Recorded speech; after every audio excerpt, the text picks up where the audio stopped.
Presumptive Republican nominee Donald Trump set to meet tomorrow with House Speaker Paul Ryan. They're going to be in there for about 3 hours, according to the schedule that we have today. Speaker Ryan spoke to folks at the podium.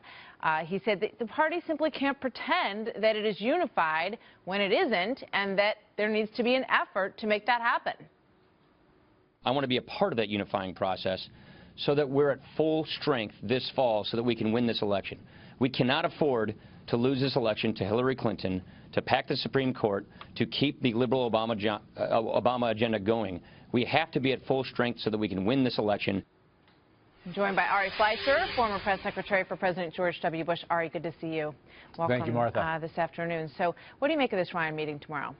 Well, I think for insiders it's important, and I think for the future of how two powerful, important people get along, it's important. I think what Paul Ryan wants to hear is that a President Trump would respect the institution of the House. He won't go around the House. He recognizes the way to get things done and permanent is through law, and that he needs a speaker to get that done. And I think what Donald Trump wants to hear is Paul Ryan say, I support you. I hope they can unify. It's going to be a lot easier to win if you have a unified party.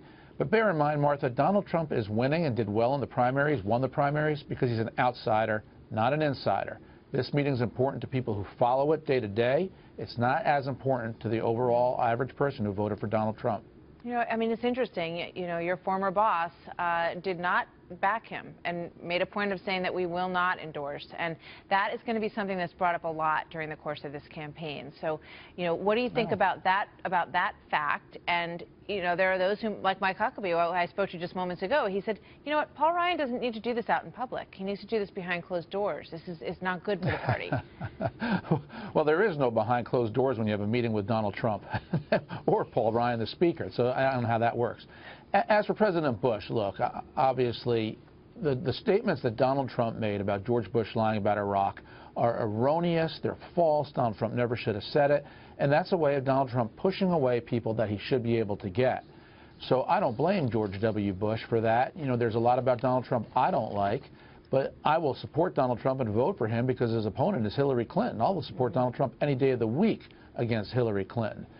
But George Bush didn't really campaign and go active and wasn't at the convention for Mitt Romney either. I think he's enjoying retirement and living in Dallas and doing the things former presidents do, including painting.